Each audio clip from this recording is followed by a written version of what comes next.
rate law. They were very easy examples. Today, I want you to see, and I think I had mentioned this yesterday, sometimes they're not so easy, even though they should be. Differential rate law should be the easiest thing that we do in chemistry, but of course, it can be made to be difficult. So we're going to see how that is true today. I've been working from this. This is our notes document, and it has been our go. I went too far. So this is more the AP test problems or the easy problems? No, they'll be. I'm not sure these days if they're going to. I feel like the AP exam has gotten easier over time. Good. But I'm not really. It's more conceptual than it used to be. There used to be more math on it. It's not so much math anymore. It's more conceptual. A lot of images and graphics. Yeah, models to interpret.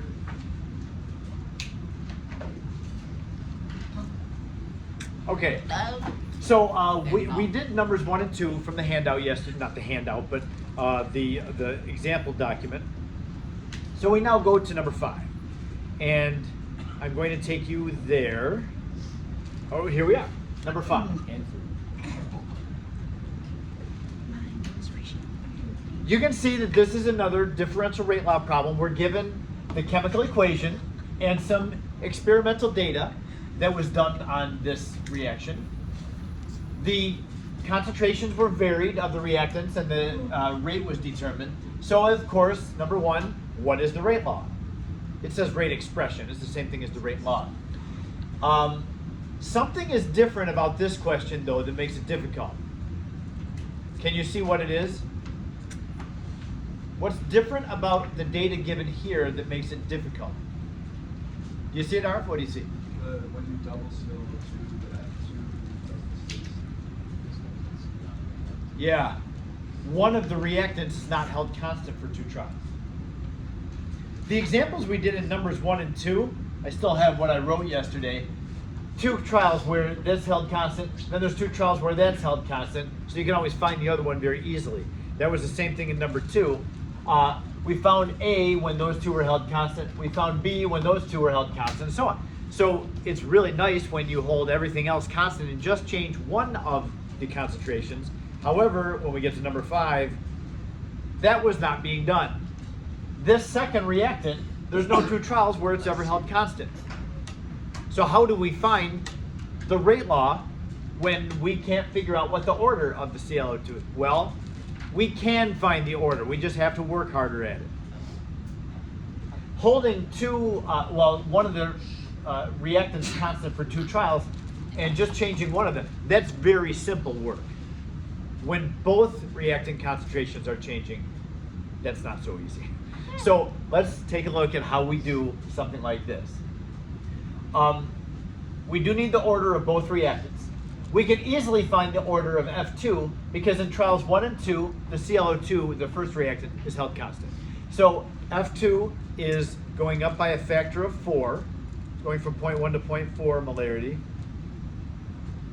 And so from trial 1 to trial 2, what's going on with the rate of the reaction? It's going up by a factor of 4. So increasing the concentration of the fluorine is causing the rate to increase by the same factor. That's first order.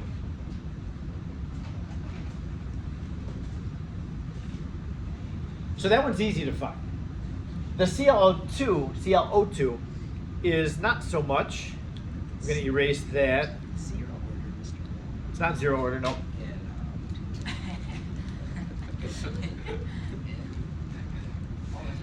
Okay, here's what we do. We still need to identify 2 trials. Which 2 trials do we want to compare? Now, unfortunately, both reactants in these 2 trials, whichever 2 trials we choose, both reactants will be changing because the F2 is not ever held constant. So I'm going to suggest that we use trials 1 and 3, only because if you use trials 2 and 3, one of the reactants is increasing, the other reactant is decreasing. That doesn't sound like much fun. So let's take 2 trials where both are increasing, and that would be trials 1 and 3. Okay, now we already know that F2 is first order. And since we know that F2 is first order, that means we know how F2's concentration is going to affect the rate. Now in trials 1 and 3, F2 is changing and ClO2 is changing. But we know what F2's change is going to do to the rate. So what we have is this first rate is going to change because of what the F2 is doing and because of what the ClO2 is doing. It's going to change because of both. So we know F2 is order. So the first thing that we're going to do is we're going to take and we're going to consider what the F2 is doing to the rate. Now I just put F2 to the first power because it's first order. From trial 1 to trial 3, F2 is going up by a factor of 2. So being first order, that should cause the rate to go up by a factor of 2. So the 2.4 goes up to 4.8 times 10 to the negative third. So we now have accounted for what F2 does to the rate. And now we can just look at what ClO2 does to the rate. The concentration of ClO2 is doubling. And now let's look at the rate from here to here. And what is the rate doing? It's doubling as well. That makes ClO2 first order. So that's what we have to do when you have one of your reactants not ever being held constant is, so this is because of the ClO2 now. So we looked at what happened to the rate. Both concentrations are going to affect the rate. So we considered what the fluorine did to the rate, and now we're going to compare from there to there what the ClO2 is doing to the rate. It's causing the rate to double. So that makes the ClO2 first order. That's how we find the rate law. We're going to do 2 more examples of this hour when you have differential rate law data and one of them is not held constant, and then we'll be able to see, hopefully by then, that we can do those pretty easily. Now, I will just mention, this is terrible experimenting. Whoever designed this experiment was not a very good chemist, I would say. Why would you, if you want the rate law, why would you not hold one of your substances constant for 2 trials so you could find the other order? Rushi, do you know why that is? Because you're a good chemist. Go ahead and ask your question. If the rate is quadrupled, wouldn't that make F2 second order? The concentration is going to be constant. In trials 1 and 2, F2 was quadrupling, and that caused the rate to quadruple. So the same change was applying to both. That makes it first order. Yeah, we're not doubling the F2 causing the rate to quadruple. They're both going up by the same factor. Okay, so the rate law, also known as rate expression, is rate equals K times ClO2 to the first. You okay? Yeah. Oh, good. Times F2 to the first. There it is. B, calculate the numerical value of the rate constant. We have to do this every time. Every time you get data like this, it's always going to ask you for the K. So let's do that for this one. Choose one of the trials. I always try to look at the trials and say, okay, which one has the simplest numbers to use? It looks like trial 1 again.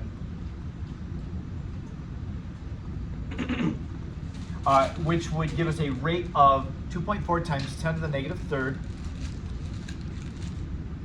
molarity per second equals, remember, we're just taking this rate law and putting numbers into it. The only thing we don't know is the K, so we solve for it. As I mentioned before, you don't have to use the first trial. You can use any of the trials. The rate constant is the same no matter what trial you're doing. So you'll get the same K value. K times 0.01 molarity to the first times 0.10 molarity to the first. What? You just hacked me. You're the one that took it. Okay, so anyway, the K, the math on this is very simple. The right side is 0.01 times 0.1, which would be 0.001, 10 to the negative third. So when we're solving for K, you divide out the 10 to the negative third. 2.4 times 10 to the negative third divided by 10 to the negative third gives us a K value of 2.4. And what's the unit on this K? 1 over molarity times second. Not squared, just molarity. Because over here we have both our first orders, so it's just molarity squared when you multiply those two. So m over second divided by m squared, you'll still be left with 1 m down there on the bottom, so it looks like that. And as I mentioned yesterday, the book, the solutions manual, is not going to leave it as molarity, even though that's my preference. It's going to expand the molarity to be moles per liter, but since it's in the denominator, the book would give you this unit, liters over moles second. These are the same thing. This one's my preference. This one seems to be everybody else's preference that writes textbooks for whatever reason. So we can find K. Part C, in experiment 2, what is the initial rate of decrease of F2? So now in experiment 2, we're given the rate of the reaction. The rate is 9.6 times 10 to the negative third. Isn't that how fast F2 is being used up? Not necessarily. It is the rate of the reaction, but we always look at the top of this column and see how they're measuring the rate. It says the initial rate of increase of the product, ClO2F. So once again, I do this every time. Whenever it asks about, well, how fast is something in the reaction changing, we have to go back up and look at, well, how were they measuring the rate of this reaction? How did they get these values? Oh, they were looking at how fast the product is increasing. That's not what part C is asking. It's not asking how fast the product is increasing. It's asking how fast one of the reactants is going down. And you see that they're not reacting and being produced in a 1-to-1 ratio. They never will be. It'll never give you the same ratio. So we'll have to do the coefficient ratio. Use a different color for this. So is this what the BA on Tuesday is going to be? Yeah, things like this. The BA on Tuesday is going to be differential rate law questions. For sure you'll have a set of data like this, and I'll ask you for the rate law. And then I'll ask these random questions. It won't be integrated. There'll be 3 questions. No integrated. No, just differential, this stuff. Everybody hear that? Okay, so here's what we do. Now it does say experiment 2, so we're using the second trial there. 9.6 times 10 to the negative third molarity per second of ClO2F times, now we just have to use the coefficient ratio, and I have just covered it up. It's a 1-to-2 ratio. We put the unknown on top. The unknown is the F2, that's what we're trying to find. 1 molarity per second of F2 over 2 molarity per second of ClO2F. That's it. So yeah, just take that and cut it in half. So we get 4.8 times 10 to the negative third molarity per second of F2. Sure. Yeah. I understand everything except for 2 things. You know how you use for the ClO2, you use the first and third reaction? Yes, Why couldn't you use the second and third reaction? you could. Second and third reaction, if we know that F2 is first order, then when we cut this in half, the rate should be cut in half. So the 9.6 would go down to 4.8. So just the same thing. Then this is doubling, so the 9.6, oh no, this gets cut to 4.8. Yeah. So the 4.8 would double to 9.6. Okay. So we'd still get first order. There's no difference, Yeah, basically. yeah. I was trying to just have both my reactants increasing rather than one of them decreasing. The other one increasing. Now, if you're math savvy, you could have looked at this and said, oh, well, we knew that this is first order, so this getting cut in half and this doubling doesn't change the rate, so they must be the same order. But if you didn't catch that, then yeah, go through the whole change the rate from the reaction order that we know, and then see what this does to that rate. Okay, we'll do more of that. Now, this question does have mechanism involved in it. Part D is a mechanism question. Which of these reaction mechanisms is consistent with the rate law that we figured out in A? So here is our differential rate law.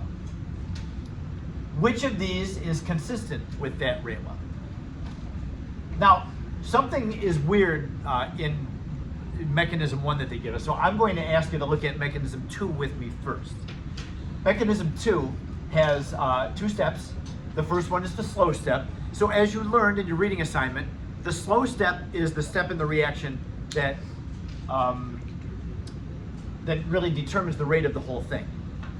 So each step has its own rate law that you can write for it. The rate law of each step is just based on how much of the concentrations you have, how much how much of the reactants you have.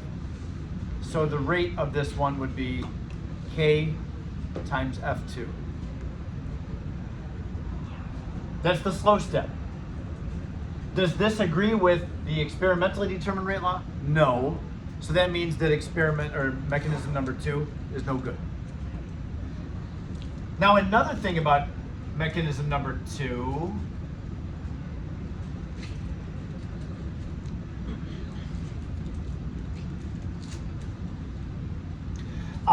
the other thing about mechanisms is the steps have to add up to the overall balanced equation. Mechanism 2 does not. So it doesn't have really anything going for it. If we add these two, I'll just take off my X there. Notice that we have 2 F's being given off and 2 F's being taken in. So F is an intermediate in this mechanism. So they add together to give this overall equation. F2 plus 2 ClO2s yields ClO2F. This is not even balanced. This is a terrible mechanism. Yes? The rate law for number 1, it also doesn't match though. Right, so that's what I'm saying. Both criteria that have to be true for a mechanism to be valid are not true. I'm talking about like option 1, the fast slow pass. Okay? For that, the rate law doesn't match. Let's talk about mechanism 1. We know for sure that mechanism 2 is no good for both reasons. The rate law doesn't match up and they don't add together to give the overall balanced equation. So that means mechanism 1 must be correct, but Arav is saying that it's not correct. Do we have a mechanism 3? No, nothing under there. So let's see why this one, the mechanism 1 is correct. The slow step is going to be given, the rate law is K times this thing, ClO2F2. Now that doesn't agree with the experimentally determined rate law. You're absolutely right about that. However, what is ClO2F2 in this mechanism? Take a look at the ClO2F2 terms. Give it a name or a title. What would you call the ClO2F2? Yes, it's an intermediate. ClO2F2 is produced in the first step and then it gets used up in the second step. Listen to this. He feeds me, so it doesn't matter right here. A reaction's rate law cannot be given by an intermediate. You cannot include an intermediate in a rate law for reaction. We don't have any way of knowing what the concentration of ClO2F2 is. It's produced and then gets used up. And then if it's a slow step, it starts to stack up, but we don't know what it is. So, listen, never leave an intermediate in the rate law. If you have an intermediate in a rate law, like we do here, then replace that intermediate with the previous step, what reactants were used to make it. Replace the intermediate with the reactants that were used to make it. So that means that this term becomes K times ClO2 times F2. So now the rate equals this. Thanks, Lucia. Just leave it there, like not locking the door, but I'll put it back in its place. Thank you. Okay, so this rate law does match up with the experimentally determined rate law. And these 3 steps in the mechanism add together to give our overall balanced equation. So for both reasons, and you need both reasons to affirm that a mechanism is valid.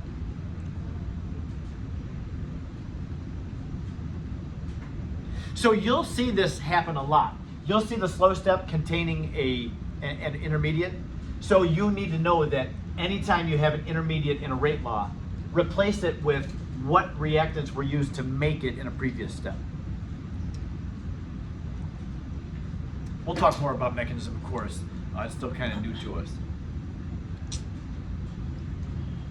Okay, so all that, we've just done one example problem so far. We're like more than halfway through the hour. Let's do now, go back to question number 4. So that was number 5, so go scroll up.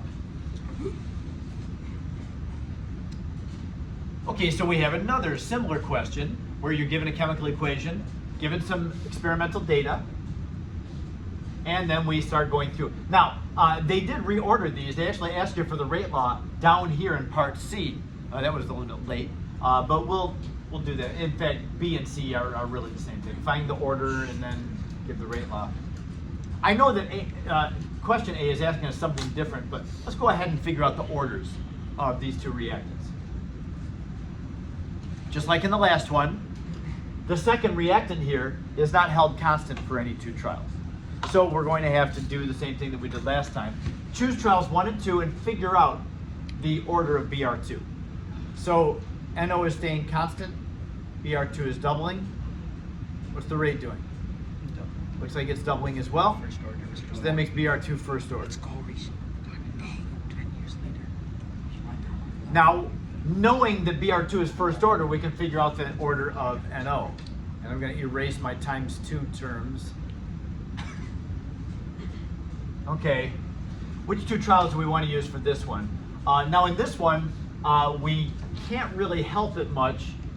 The concentration of NO is going up as we go down, but it seems to be going down from either 0.012 or to 0.006 or from 0.024 to that.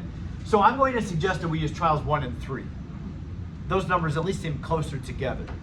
So use these 2 trials.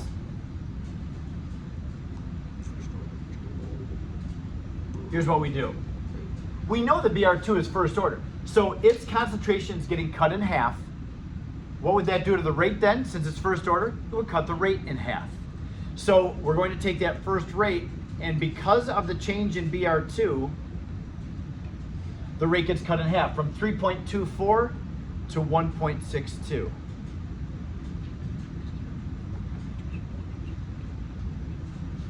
So both reactants are changing. We know that the BR2 is first order, so we know that the BR2 is going to cut the reaction rate in half.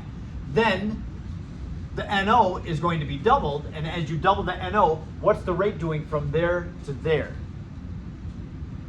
Can you tell without using a calculator? From there to there, quadrupling, yes. Now it's not exact. If you took a calculator, I would not give you exactly 4. It's going to give you 3 point something, but it's close enough to 4. So this is happening because of the NO change, and that's going up by 4. So that makes the NO second order. You double the concentration of NO, causes the rate from there to there to go up by a factor of 4. And sure enough, that would be second order. Mr. Moore, Yeah. can you explain again why you divided the 3.24 divided by 2 to get 1.62? Yes. Notice how we know the order of BR2. So its concentration gets cut in half. Since it's first order, that should cut the rate in half. That's what I did. I took the rate and cut it in half. Oh, so when it's in first order, you cut the rate in half of the BR. Yes, yeah. Whatever change happens to the concentration, that same change has to happen to the rate. That when it's first order. Okay? So the order of the reaction with respect to each reaction, we've just done B. It's NO, the second order, BR2 is first. Let's do part A, just because this kind of question trips people up a lot. What is the rate of disappearance of BR2 in experiment 1? Well, you look over here at the rate in experiment 1, it's this. But it's not telling you what the rate of BR2 is. What's it telling us? The rate of NOBR. NOBR is not 1-to-1 with BR2, so they don't have the same rate. NOBR changes twice as fast as BR2 does. So yeah, it's going to be half as much, which it will look like this. 3.24 times 10 to the negative 4th molarity per second of NOBR times 1 molarity per second of BR2 over 2 molarity per second of NOBR. And that gives us 1.62 times 10 to the negative fourth molarity per second of BR2. So that's what we have to do if you're ever asked, hey, how much is one thing changing, when the data table gives you how much something else is changing. So we've seen several example problems where they're asking this kind of thing, so be ready for it. And I know in the exercises in the book, when you start doing the homework problem, you'll see questions like that again. All right, so for part C down here, write the rate law that is consistent with the data. We already know what the orders are, so that's really all the work that goes into it. Rate equals K times the concentration of NO squared times the concentration of Br2 to the first. The second question here in part C says, what is the rate constant K? We've done that enough. Choose one of the trials, put in the numbers for it. We're not going to spend more time doing that. You know how to do that. Let's look at D, something that's new. It says the following mechanism was proposed for this reaction. The first step is slow, and then there's an intermediate, and the second step is faster. Is this mechanism consistent with the given experimental observations? Well, take a look at what the rate law of the slow step is. In fact, I'll do that in a different color. Oops. Rate equals K times Br2 times NO. Is that consistent with that? Nope. No. This is a bad mechanism. Yeah. We know for sure it's a bad mechanism.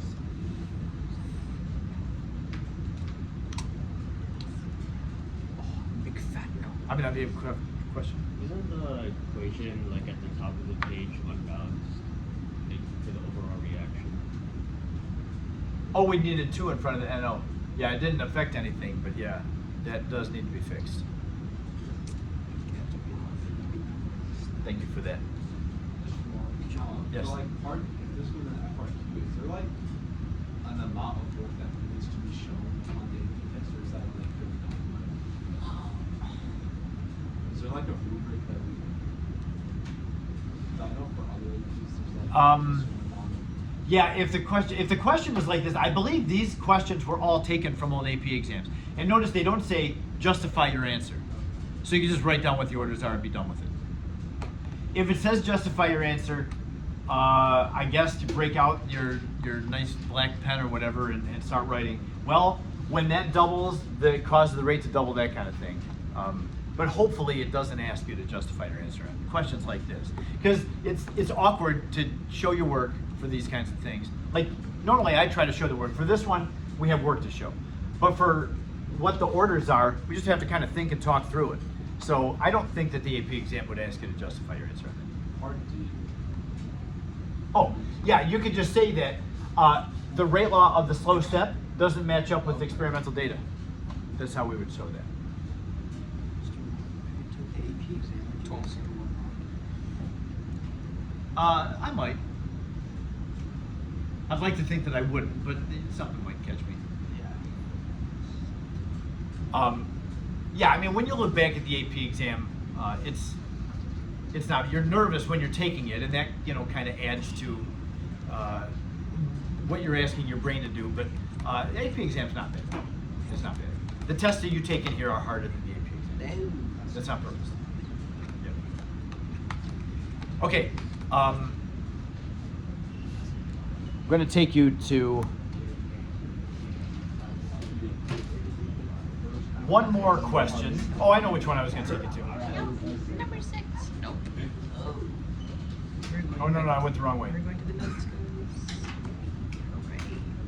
For this reaction, we have just A plus B yields products. So A and B are reacting in a 1-to-1 ratio. You're given experimental data, and you're asked to find what the order of A and B are. Would you take a moment and do that without anything from me?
orders of A and B?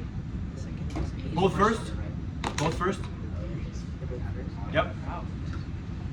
A is easy to find. Use trials 1 and 3. A doubles, causing the rate to double. That means A is first order. Triples. We know what he means. Yeah, we know what he No, I was saying trial 1 to 3. 1 to 3. A is doubling and B is doubling. Okay, makes sense.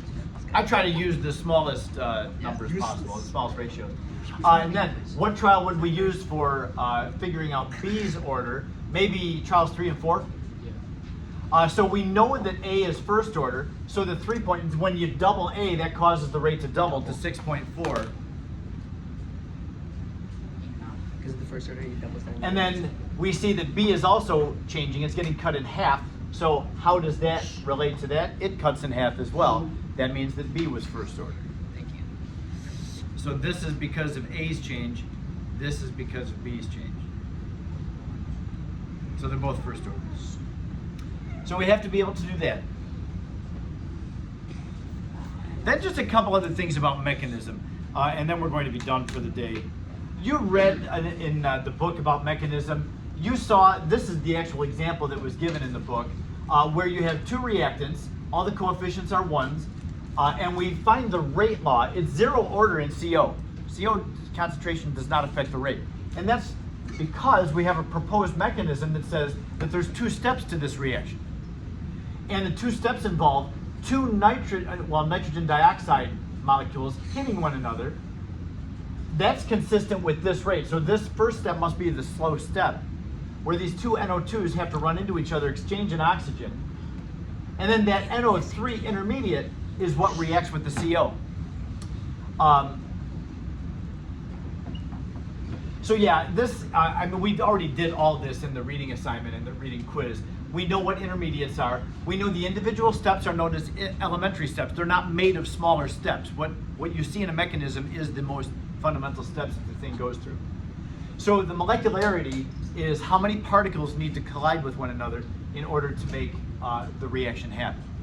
So both these have a molecularity of 2. There's 2 particles colliding here, 2 particles colliding there.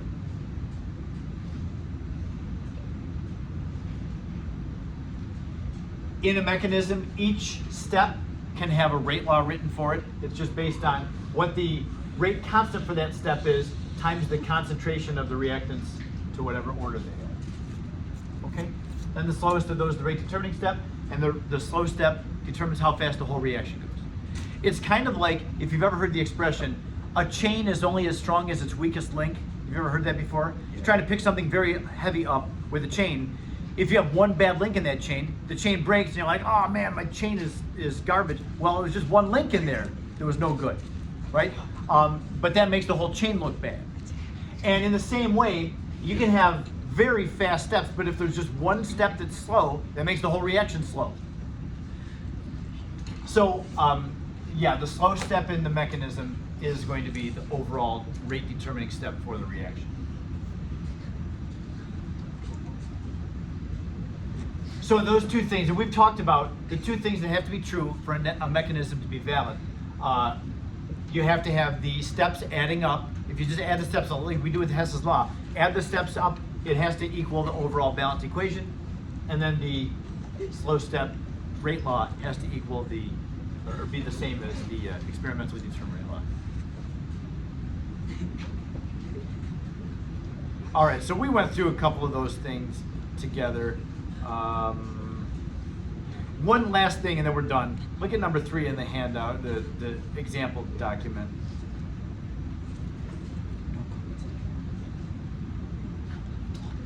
This just reflects what we did earlier. Now I have, I wrote something wrong on here. It says, which of the following rate laws can be ruled out? That's not what I meant. I meant which of the following mechanisms. So let's change that. Because we have a chemical equation given to us. This is the one that we had in the reading quiz. We're given the rate law for the reaction. So then I give you 3 choices of mechanism, and the question is, which of those for sure cannot be the mechanism of the reaction? So we look at mechanism 1. The slow step would have its rate law K times H2 times NO, both to the first order. And we see this is not consistent with the rate law that was determined experimentally. So right off the bat, mechanism 1 is the no good. We don't like mechanism 1. Because the rate law of the slow step does not match up with the experimental rate law that we got for that reaction. What about mechanism 2? Mechanism 2, remember, two things have to be true for a mechanism to be a valid mechanism. They have to add up to get the overall balanced equation, and the slow step has to have the same rate law as the experimentally determined one. Well, the rate law of this one is K times H2 times NO squared. That fits that, and then these two do add up. If you add them together, the N2O's will cancel out, and we'll get 2H2 plus 2 NO's yields 2 waters plus an N2. Is that the same reaction? That was what you had in the reading quiz, yeah. So yeah, mechanism 2 is good, and we'll just do this.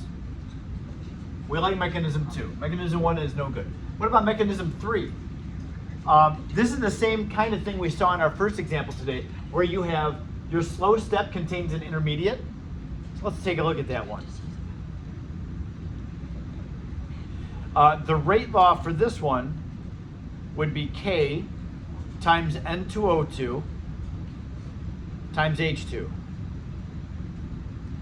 Now we can't leave it like this. This is not appropriate to leave a mechanism, a rate law written like this, because N2O2 is an intermediate. So whenever you have an intermediate in your slow step, you want to replace it in the rate law with the reactants that were used to make it.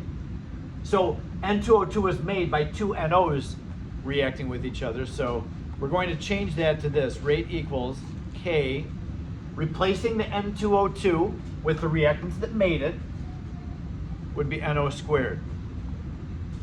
And then we still have the times H2, because the H2 is not an intermediate, that belongs in there. And so this rate law is the same as this rate law, which matches up with the experimentally determined one.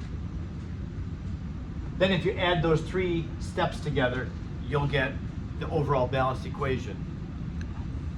So 2 and 3 are both valid mechanisms. There's no way of knowing for sure what mechanism is correct.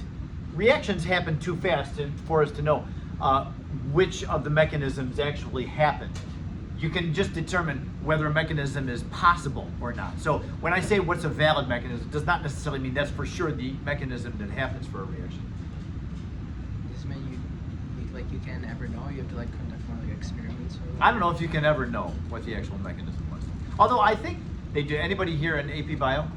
In AP Bio, you learn something wonderful called the citric acid, also known as Krebs cycle. Have you done that yet? Oh, you have something to look forward to. It's like a 20-some step process. It's a 4 shoes. Was she talking to her? She was telling you about that? It's like earlier. Yeah. And I believe that's a well-documented, people are very confident that that is the mechanism for it. It's a biological process, which really is just one big, long mechanism. So I think that for many reactions, you can know what the mechanism is. But here, we're just deciding whether the given mechanism is possible or not. Okay, that's it for today.